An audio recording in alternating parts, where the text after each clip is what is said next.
Welcome to the next session of Strength of Materials. I am taking up another numerical on SFD and BMD. Let's start. A beam ABCDE 12 meter long is loaded as shown in the figure. It has hinge support at B and roller support at D.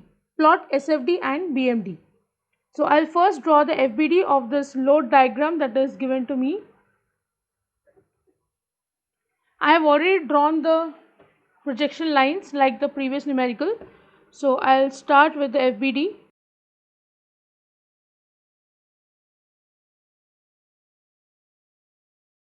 I'll plot the points A, B, C, D, E. This is 1 kilonewton. At B there will be a reaction VB since it is hinged. I will also have HB, but I am not drawing here because HB will be 0 as there is no other horizontal force. At C the load is 2.4 kilonewton. At D again I'll draw a reaction VD, it's roller, so only one reaction. At E there is a load 1.5 kilonewton. I'll just mark the distances again.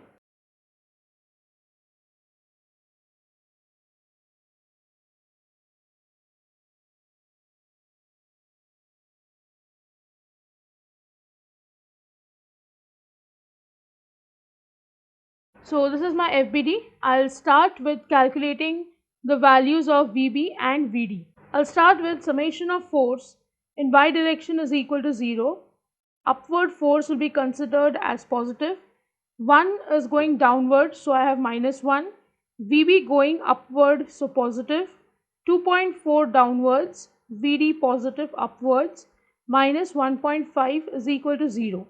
Therefore, I'll have VB plus VD will be 4.9 kilonewton. I'll mark this as equation 1. Now I'll take another equation. Summation of moment, say about point B is equal to 0. You can take about point D as well. I'll take clockwise is positive. So I'll start with point B. Now here I have to take from the right end and from the left end both. So I'll have 1 kilonewton turning anti-clockwise. So it is -1 into 2. Then I'll have 2.4 turning clockwise. So plus 2.4 into 4. VD turning anti-clockwise. So minus VD into 7. And I'll have 1.5 turning clockwise. So plus 1.5 into 10 is equal to 0. When I solve this, I'll get the answer of VD as 3.22 kilonewton.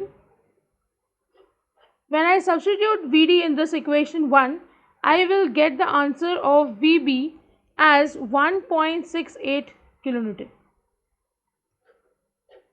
I'll write down these values over here. VB is 1.68 kilonewton and VD is 3.22 kilonewton. Next, I'll go for the shear force calculations. I'll write down SF calculations and I'll also write down the sign convention, that is any force to the left of section going upward will be considered positive shear force according to me. So if I have to solve from right to left, downward force will be considered as positive.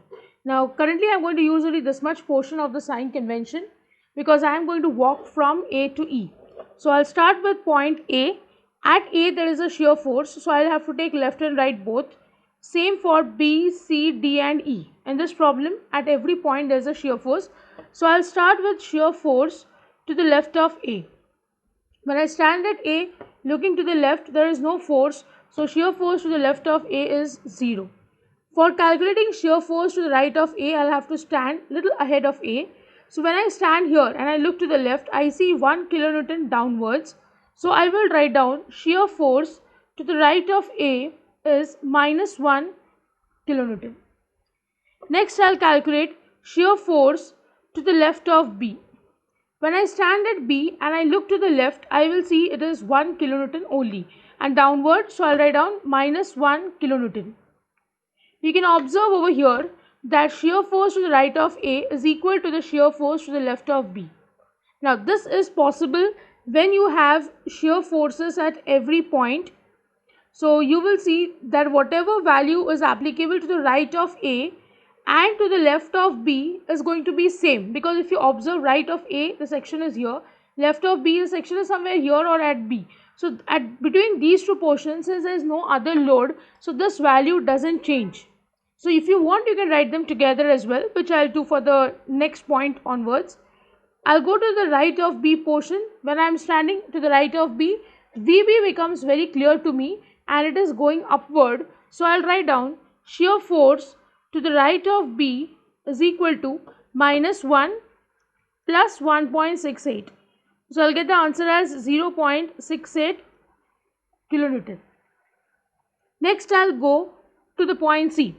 When I stand at C and I look to the left, I have 1 going downwards and 1.68 going upwards. This is exactly same like what I have got for the shear force to the right of B. So I will just write over here is equal to shear force to the left of C. Now you can use this method only when you are very confident in solving the problem, which will happen with 1 or 2 numericals more. And also, if needed, you just calculate the value and then check if it is equal, then place it. If it is not, write it separately down. Now I'll go to shear force to the right of C. I can see -1, 1.68 positive and 2.4 negative. So I'll write down shear force to the right of C is equal to -1 plus 1.68 minus 2.4. So I get the answer as, I get it as -1.72 kilonewton. Next I'll go to the point D. When I see to the left, again I'll see -1 plus 1.68 minus 2.4, which is same as the shear force to the right of C. So I'll just write down over here, it is equal to shear force to the left of T. Next I'll go for shear force to the right of D. I'll see -1 plus 1.68 minus 2.4 and plus 3.22. So I'll write down separately shear force to the right of D is equal to -1 plus 1.68 minus 2.4 and plus 3.22. I get the answer as 1.49 kilonewton. Now when I stand at E and I look to the left, I'll see exactly what I saw for right of D. So I'll just write down is equal to shear force to the left of E. Last and the most important one is shear force to the right of E. This answer should give me 0 as a value. If not, then my calculation is wrong somewhere. So I'll start. When I'm standing to the right of E, I'll see all the forces on the beam.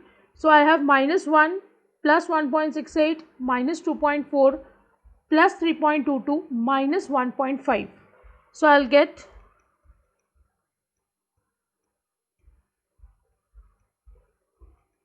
the answer as minus 0.01 kilonewton. Now this is approximately equal to 0. Don't write this as equal to 0. I get approximately 0 because here I got 1.49 and here I am getting minus 1.5. So obviously there will be some residual value. So I'll write this as approximately equal to 0 because I want to close a graph. So here it is 0 and here also the value is 0. Now we'll plot this graph. I'll start by first drawing a center line. This is point A. This is my SFD in kilonewton. This is my point E. This is B, C, D. So these vertical lines are going to indicate the values for these points. So I'll start with A. Left of A is 0, right of A is -1. So for A I start with 0. Then I have -1. Left of B is -1 again. Right of B is 0.68 positive, so it will be somewhere up here, 0.68, which is equal to left of C, so somewhere here, 0.68. Right of C is -1.72, so it will be below this point, somewhere -1.72 here. Next I have left of D is the same value, so I'll write down here -1.72. Right of D is 1.49, so I'll draw above this point somewhere here 1.49, which is equal to the left of E, so it is again 1.49, and right of E is 0. So I'll write 0 at this point. Now I'll join these points by singing along: left of A, right of A, then I have left of B, then I have right of B, then left of C and right of C, left of D, right of D, left of E and right of E. That's how I join all the points. This is negative shear force, positive shear force, negative shear force, and here it is positive shear force. I'm going to now draw hatching line. Now the area under the shear force diagram indicates the intensity of loading on the body. There are 2-3 terms more that we are going to see in this numerical. I'll first start with the bending moment calculation now.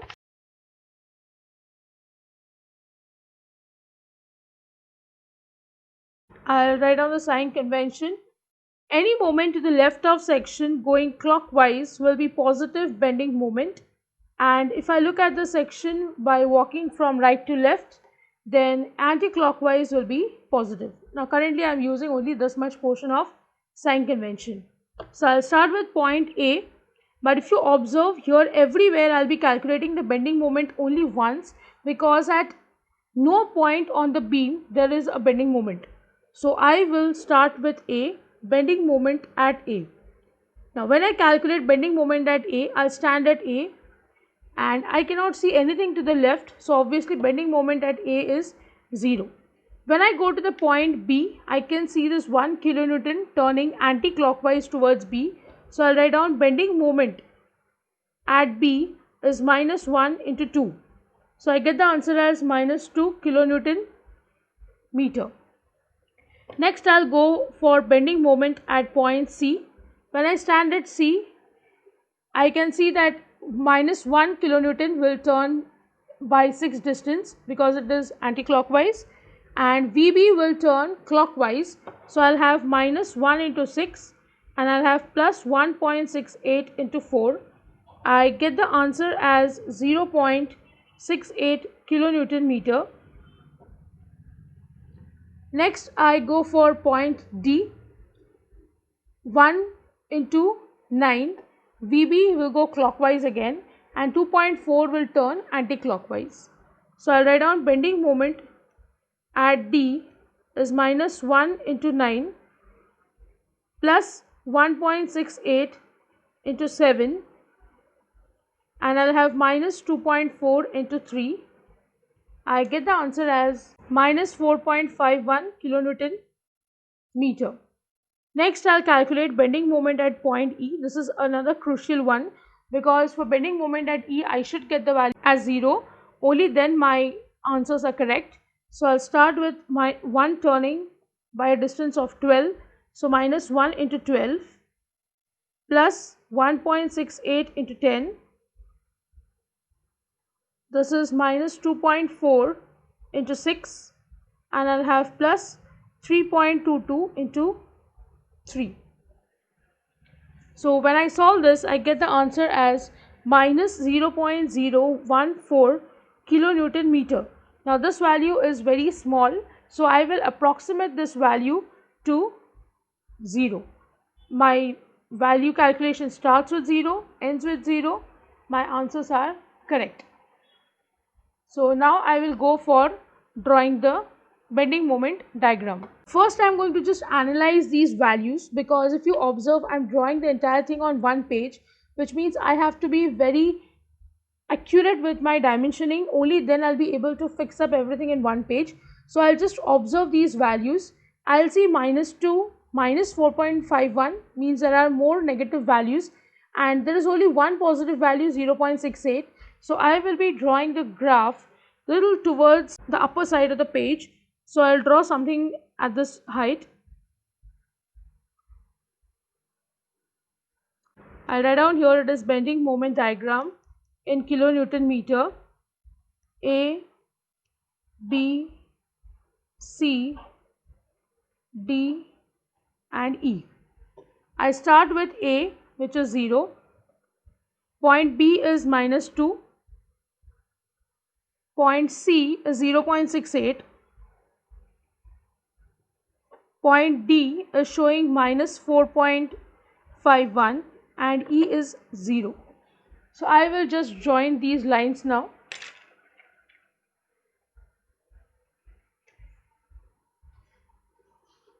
I'll start from 0 to -2. It will be a straight line. Next, I'll join from -2 to 0.68. Now this is little important because I'll be starting from here and I'll be joining here. This is a straight line which is cutting through this beam. Next, from 0.68 I'll join to -4.51.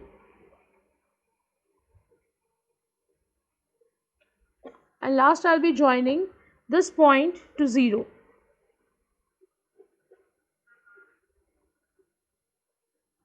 So that's how I have joined all the points. Now this B is having value -2, C has 0.68, D has -4.54. I write down this is negative bending moment, this is positive bending moment, and this is negative bending moment. So I'll just draw the hatching line. So this is how my bending moment diagram looks like. Now, if you observe carefully, the bending moment diagram is being cut at 2 points over here. These points are of importance because these points are called as point of contraflexure. I'll first label these points. Since I have labeled till E, I'll call this as F and this point as G. So F and G are the points of contraflexure.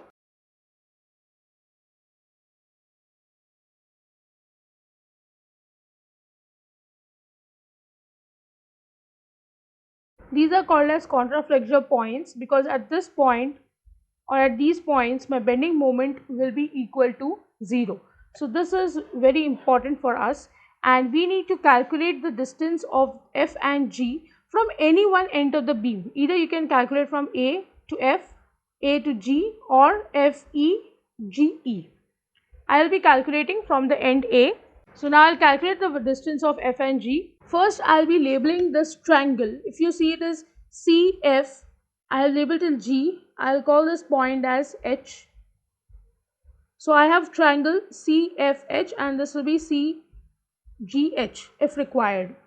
And I'll also label this point of 2 as I and this point as J.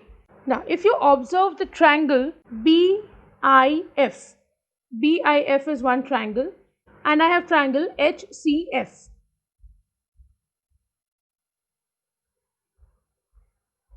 By positioning I'll have CHF. These two triangles are actually similar.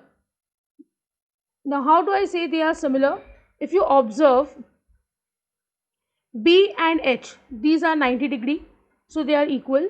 Point F is a common angle between BFI and HCF. So you have two angles common for both. That is why the two triangles are congruent. So when I say that they are congruent, I can have some results of congruent triangles. So when these two triangles are congruent to each other, by similarity theorem, I am going to have the ratio of the sides which are going to be equal to each other. So I'll say BI upon HC will be equal to BF upon HF.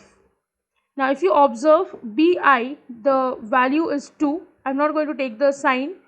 CH, the value is 0.68.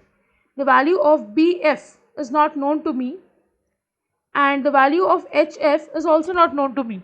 But I know that this value, total distance, is 4 meter. So this distance of HF, I can say it is 4 minus BF. So here I'll write down this is 4 minus BF. Now when I solve this, I'll get the value of BF as 2.98 meter. Now when I know the distance of BF, I already know the value of AB. I can calculate the distance A to F, which is AB plus BF. So this will be 2 plus 2.29 meter, which will be 4.29 meter. Okay, 4.98, sorry.